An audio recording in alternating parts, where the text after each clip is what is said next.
आज दुनिया भर की इकोनॉमीज यूएस द्वारा military and financial power impose करने से थक चुकी है, इसीलिए डॉलर को खत्म करने के प्रयास भी तेजी से चल रहे हैं। वही डॉलर जिसका शेयर वर्ल्ड करेंसी में 60% से भी ज्यादा है, क्योंकि अब ब्रिक्स कंट्रीज डॉलर का एक अल्टरनेटिव ऑप्शन क्रिएट कर रही है, जिससे माना जा रहा है कि ये करेंसी डॉलर का एंड कर सकती है। लेकिन क्या सही में ये करेंसी डॉलर का एंड कर सकती है? ब्रिक्स क्या है एंड आखिर American dollar king of all currency कैसे बना? आइए जानते हैं इस वीडियो में। देखिए, जहां बात हो रही है डॉलर के डी डॉलराइजेशन की, तो आपको ये समझना होगा कि ब्रिक्स क्या है। ब्रिक्स एक 5 कंट्री का समूह है, जिसमें India, China, Russia, Brazil and South Africa शामिल है। ये 5 कंट्रीज डॉलर का एक अल्टरनेटिव ऑप्शन क्रिएट कर रही है ट्रेड के लिए। इसको कई एक्सपर्ट डॉलर के एंड की तरह भी देख रहे हैं। एंड अगर डॉलर का एंड होता है तो ये वर्ल्ड को किस तरह से इम्पैक्ट करेगा, ये आपको समझना होगा। देखिए, डॉलर हमेशा से ही इतना पावरफुल नहीं रहा है। अगर हम इतिहास में देखें तो डॉलर से पहले भी 1720 से 1820 तक फ्रांस ही ज्यादातर मार्केट को लीड करते आया था एंड ज्यादातर ट्रेड के लिए फ्रांस की ही करेंसी का यूज किया जाता था। लेकिन फ्रांस की करेंसी का एंड होने के बाद ब्रिटेन की करेंसी का डोमिनेंस था, जिसने 1850 से 1920 तक राज किया। एंड जहां ब्रिटेन की करेंसी का एंड हुआ, उसके बाद डॉलर को ही वर्ल्ड की कंट्रीज द्वारा as a reserve currency accept किया जाने लगा था। अब आपके मन में ये सवाल तो आता ही होगा कि आखिर अमेरिकन डॉलर इतना पावरफुल कैसे बन गया? तो ये बात है वर्ल्ड वॉर के समय की, जब बड़े बड़े कंट्रीज अपने मैन पावर एंड पैसे को युद्ध में गवा रहे थे। वहीं अमेरिका अपनी मैन पावर एंड पैसे का यूज अपनी इकोनॉमी को ग्रो करने में कर रहा था, जिससे America rubber, cotton, automobile and हथियारों का एक बड़ा सप्लायर बन गया था। अमेरिका ने कभी भी युद्ध में सीधे भाग नहीं लिया, क्योंकि उसे पता था कि यह स्टेप उसकी इकोनॉमी के लिए बहुत ज्यादा खराब हो सकता है। इसीलिए जहां दूसरे देश युद्ध में अपना पैसा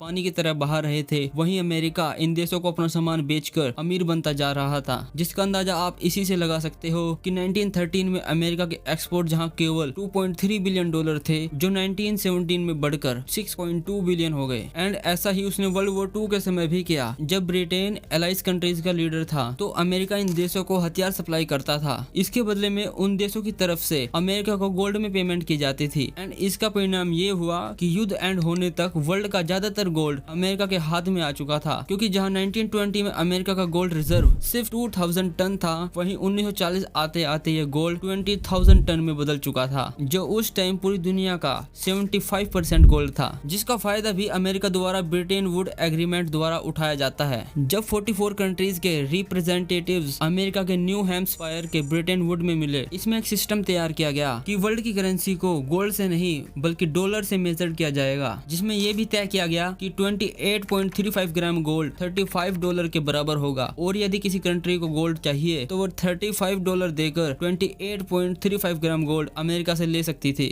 जिसके बाद अमेरिका की currency as a reserve currency use की जाने लगी, जो धीरे धीरे वर्ल्ड की मजबूत करेंसी बन गई। एंड कई कंट्रीज इसको विदेशी मुद्रा भंडार में भी रखने लगी, जिसने डॉलर को और ज्यादा पावरफुल बना दिया। लेकिन 1971 तक अमेरिका को ये गोल्ड वाला सिस्टम को खत्म करना पड़ा, क्योंकि अमेरिकन इकोनॉमी का डाउनफॉल एंड जो गोल्ड का भंडार अमेरिका के पास था, वो भी अब बहुत कम हो गया था। इसी कारण अब बहुत से देशों को डॉलर पर ज्यादा ट्रस्ट भी नहीं था, क्योंकि अमेरिका ने गोल्ड वाला सिस्टम बंद कर दिया था। लेकिन कंट्रीज के पास बड़ी मात्रा में डॉलर अभी भी रिजर्व में रखे हुए थे, जिससे वो कंट्रीज इनको यूज नहीं कर पा रही थी। इसी का सोल्यूशन के तौर पे अमेरिका ने सऊदी अरब के साथ मीटिंग की, जिसमें दोनों देशों के बीच एक पेट्रो डॉलर नाम का एग्रीमेंट होता है, जिसके तहत अमेरिका ने सऊदी अरब को सिक्योरिटी देने का प्रोमिस किया। एंड बदले में सऊदी अरब अगर किसी कंट्रीज को ऑयल बेचता है तो अमेरिकन डॉलर में ही ऑयल बेचेगा। एंड सऊदी अरब का उस टाइम इजराइल के साथ युद्ध चल रहा था, जिससे उसकी इकोनॉमी भी डाउन चल रही थी, इसलिए वो इस एग्रीमेंट के लिए राजी हो गया, जिससे जिन कंट्रीज के पास डॉलर रिजर्व में रखे हुए थे, उन्होंने इसको तेजी से ऑयल खरीदने के लिए यूज करना स्टार्ट कर दिया, जिससे डॉलर का सर्कुलेशन वर्ल्ड में एक बार फिर बढ़ गया। एंड क्योंकि अब डॉलर किसी भी गोल्ड रिजर्व पर डिपेंड नहीं था, इसलिए बड़ी बड़ी कंट्रीज भी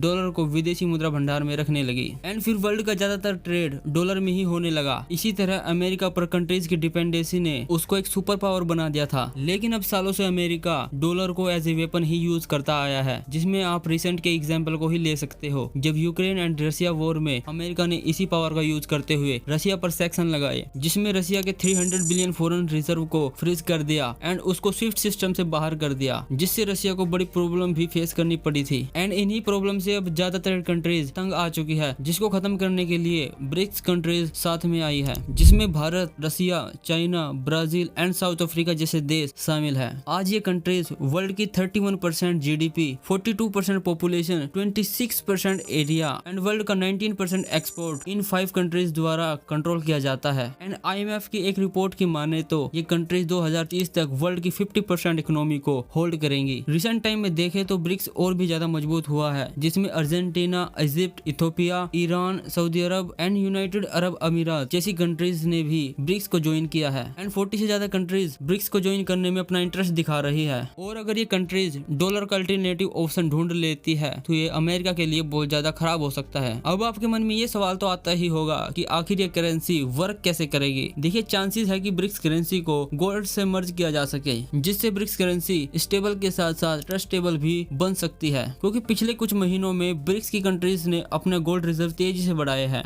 जहां रशिया ने 31 टन गोल्ड, भारत ने 3 टन एंड चाइना ने 102 टन गोल्ड रिजर्व बढ़ाए हैं, जिससे ऐसा लगता है कि ये कंट्रीज ब्रिक्स करेंसी के लिए ही गोल्ड रिजर्व कर रही है। इसे देखकर हर कोई कह रहा है कि डॉलर का एंड होने वाला है। जो हम रिसेंट टाइम में देखे तो ये होता दिखाई नहीं दे रहा। अगर आप पिछले कुछ टाइम में देखे तो डॉलर की एंड की न्यूज सुर्खियों में ही रही है, लेकिन बावजूद इसके डॉलर में 2010 के बाद से अभी तक कोई भी प्रॉब्लम नहीं आई है। इसीलिए अभी भी मार्केट में डॉलर से ज्यादा स्टेबल करेंसी नहीं है। देखिए, डॉलर एक रिजर्व करेंसी है। रिजर्व करेंसी एक कॉमन करेंसी होती है जिसको कंट्रीज ट्रेड के लिए यूज करती है। एंड ट्रेड को इजी करने के लिए उस करेंसी में 2 चीज कॉमन होनी चाहिए। फर्स्ट है कॉमन लैंग्वेज एंड सेकंड है करेंसी स्टेबल के साथ साथ ट्रस्टेबल भी होनी चाहिए। एंड क्योंकि आज डॉलर ही सबसे ज्यादा स्टेबल एंड ट्रस्टेबल करेंसी है, इसीलिए ज्यादातर कंट्रीज डॉलर में ही ट्रेड करती है। इसीलिए कई एक्सपर्ट मानते हैं कि अगर ब्रिक्स कंट्री एक साथ भी मिलकर आती है तो भी मार्केट में डॉलर को अभी के लिए रिप्लेस करना थोड़ा मुश्किल है, क्योंकि अभी भी वर्ल्ड के 59% रिजर्व डॉलर में ही मौजूद है। लेकिन हाँ, आने वाले टाइम में जिस टाइप से कंट्रीज डॉलर के अल्टरनेटिव ऑप्शंस का यूज कर रही है, ऐसा माना जाता है कि आने वाले 10 से 20 साल में डॉलर बहुत ज्यादा कमजोर हो जाएगा, जो एक्चुअल में डॉलर के लिए बहुत ज्यादा खराब साबित हो सकता है। वीडियो पसंद आई हो तो वीडियो को एक लाइक एंड चैनल को सब्सक्राइब जरूर करें। Thanks for watching.